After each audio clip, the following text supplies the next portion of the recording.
বিসমিল্লাহির রহমানির রহিম। আসসালামু আলাইকুম এভরিওয়ান, সবাই কেমন আছেন? আশা করি সবাই ভালো আছেন। চলে এসেছি নতুন আরেকটি রেসিপি নিয়ে। আজকের রেসিপি হচ্ছে পদ্মা নদীর রিঠা মাছ দিয়ে পুঁই শাকের কচি আগার রেসিপি। দেখতে যেমন লোভনীয় লাগছে, খেতে কিন্তু তেমনই লোভনীয়। কেমন সবুজ সবুজ, অনেক হেলদি একটা তরকারি, তাই না? আপনি যদি সুস্থ থাকতে চান তাহলে আপনার খাবারের তালিকায় প্রতিদিনই দেশি মাছ রাখুন, শাকসবজি রাখুন।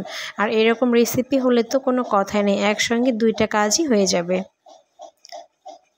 তো আমি এখানে কচি পুঁই শাকের আগাগুলো ভালো করে কেটে নিয়েছি, সাথে একটা আলু নিয়েছি, এখানে নিয়েছি মাছ। এই রিঠা মাছ খেতে কিন্তু অনেক সুস্বাদু ও পুষ্টিকর, তাই না? বেশি করে পেঁয়াজ কুচি, টমেটো আর কাঁচামরিচ। খুবই হালকা মশলায় আমি এই তরকারিটা রান্না করব। তো প্রথমে লবণ হলুদ দিয়ে মেখে রাখা মাছগুলো হালকা করে ভেজে নেব, খুব বেশি ভাজবো না। মাছটা না ভাজলেও চলে, তো আজকে ভেবেছি একটু ভেজে রান্না করে দেখা যাক। তবে মাশাআল্লাহ খেতে অনেক টেস্টি হয়েছিল। তো এইরকম করে ভেজে নেওয়া যখন হয়ে যাবে তখন মাছগুলোকে তেল থেকে উঠিয়ে নিব। দেশি মাছ কিন্তু অনেক পুষ্টিগুণে ভরপুর, তাই না? তাও যদি হয় নদীর মাছ তাহলে তার কোনো কথাই নেই। মাছ ভাজা ওই তেলেই দিয়ে দিব পরিমাণ মতো পেঁয়াজ কুচি, পরিমাণ মতো কাঁচামরিচ কুচি আর একটা বড় টমেটো কুচি। আমি সব কিছু একেবারেই দিচ্ছি, কারণ আমি টমেটোটাকে একদম মিশিয়ে ফেলবো তরকারির সাথে। আমার কাছে মনে হয় টমেটো এইভাবে দিলে সুন্দরভাবে গলে যায় তরকারির সাথে। তো টমেটো, পেঁয়াজ, কাঁচামরিচ সব কিছু হালকা হালকা ভাজা হওয়া পর্যন্ত ওয়েট করব। এই তো দেখেন আমার কাঁচামরিচ, পেঁয়াজ সব কিছু কিন্তু সুন্দরভাবে ভাজা ভাজা হয়ে গেছে। এখানে সামান্য পরিমাণ জিরার গুঁড়া আমি ইউজ করেছি, অল্প একটু। তারপরে দিয়ে দিয়েছি হাফ চা চামচ গুঁড়ামরিচ, যেহেতু কাঁচামরিচ ইউজ করেছি। পরিমাণ মতো হলুদের গুঁড়া, পরিমাণ মতো লবণ, আর সামান্য একটু আদা রসুন বাটা, যেটাকে না ধরলেও বলা চলে, আমি অল্প একটু দিয়েছি। শাকের তরকারিতে কিন্তু খুব বেশি মশলার স্মেলটা ভালো লাগে না, তাই না?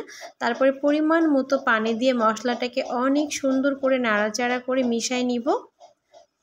কষানো পর্যন্ত ওয়েট করব। মশলাটা যত সুন্দরভাবে কষানো হবে তরকারির স্বাদ কিন্তু মশলাতেই বেশি নির্ভর করে, তাই না? এখন একটি ঢাকনা দিয়ে মশলাটাকে কষানোর জন্য ঢেকে দিয়ে রেখে দিব। এই তো আমি ঢাকনা দিয়ে রেখে দিয়েছিলাম, ফিরে আসলাম 3 মিনিট পরে। তেলটা কিন্তু উপরে চলে আসছে, তার মানে আমার মশলাটা সুন্দরভাবে কষানো হয়ে গেছে। এখন আমি এখানে অ্যাড করব আমাদের যে মেইন উপাদান সবজি, মানে কচি পুঁই শাকগুলো ইউজ করব। অনেক মোটা মোটা পুঁই শাক ছিল, আমি ডগাগুলো সহ নিয়েছি। এই তো সবগুলো শাক, আলু সব কিছু দিয়ে দিয়েছি। দেখেন এত সুন্দর সবুজ একটা কালার আসছে না, কি বলবো। আপনারা নিজেরাই দেখেন কত সুন্দর লাগতেছে না তরকারিটা দেখতে। তারপরে ঢাকনা দিয়ে কিছুক্ষণ ওয়েট করব। শাকটা যখন নরম হয়ে আসবে, পানি বের হয়ে আসবে, তখন আবারও এটাকে উল্টে পাল্টে নাড়াচাড়া করে ঢাকনা দিয়ে রেখে দিব। শাক থেকেই কিন্তু অনেকটাই পানি বেরিয়ে আসছে, তাই না? আমি কিন্তু এখানে এক্সট্রা কোনো পানি দেইনি। আবারও ঢাকনা দিয়ে ঢেকে দিচ্ছি শাকটাকে ভালোভাবে কুক হওয়ার জন্য। আবারও ঢাকনা খুলে চলে আসলাম 3 থেকে 4 মিনিট পরে। এটাকে আবারও সুন্দর করে নাড়াচাড়া করে নেব, যাতে পেঁয়াজটা একদম গলে শাকের সঙ্গে মিশে যায়, টমেটোও যেন গলে যায় তরকারির সাথে। আর সত্যি কথা বলতে রান্না একটা শিল্প, রান্না একটা আর্ট। আপনি যে কোনো রেসিপি যেভাবেই করেন না কেন, সেটা হতে হবে আপনার মনের মতো। দেখবেন যদি আপনার মনের মতো কোনো রান্না না হয়, সেদিন কিন্তু যারা রাঁধুনি আছে, যারা সংসারের বউ আছে, তাদের কিন্তু মনে শান্তি লাগে না। তো সবসময় চেষ্টা করি আমি যে কোনো রেসিপি পারফেক্টভাবে করার জন্য, সেটা হোক না যে কোনো জিনিসই। এই তো আমি আবারও ঢাকনা খুলে দিয়ে শাকটাকে আরও সুন্দর করে কষায় নিচ্ছি। অনেক কচি শাক, তো তার জন্য খুব দ্রুত দেখেন আমার এক কড়াই শাক আর কতটুকু হয়ে গেছে, তাই না? এবার আমি পরিমাণ মতো ঝোলের পানিটা দিয়ে দিচ্ছি। এই তরকারিটাকে আমি মাখা মাখা ঝোল রাখবো, খুব বেশি ঝোল না।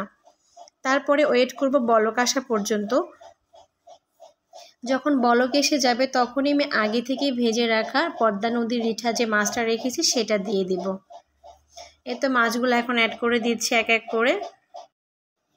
যে কোনো সবুজ শাকসবজিতে অনেক বেশি পুষ্টিগুণ থাকে, তাই না? পুঁই শাক তো অনেক বেশি পুষ্টিগুণে ভরপুর একটি শাক। তো মাছগুলো দিয়ে দিয়েছি। তারপর আমি এখানে আরও একটি সবুজ জিনিস অ্যাড করতেছি, সেটা হচ্ছে ধনেপাতা। ধনেপাতা দিয়ে এত সুন্দর একটা স্মেল আসতেছিল দেওয়ার সঙ্গে সঙ্গে। তারপর আমি ঢাকনা দিয়ে আরও 5 থেকে 6 মিনিট আমি রান্না করে নিব। ফিরে আসছি 5 মিনিট পরে। 5 মিনিট পরে ঢাকনাটা খুলে আমি আরও একটু আলতো হাতে মাছ ও তরকারিগুলোকে একটু নাড়াচাড়া করে মিক্স করে নেওয়ার চেষ্টা করব, যাতে সবগুলো উপাদানই আমার মাছের ভিতরে সুন্দরভাবে প্রবেশ করে। নাড়াচাড়া করে একদম সব কিছু তরকারি এক জায়গায় সুন্দর করে রেখে একটু লবণটা টেস্ট করে নিচ্ছি বন্ধুরা, দেখা যাক লবণ ঠিক আছে কিনা। হ্যাঁ, সব কিছু ঠিকঠাক আছে, একদম পারফেক্ট হয়েছে। রান্না করতে করতে সব কিছু আসলে শিখে যাচ্ছি।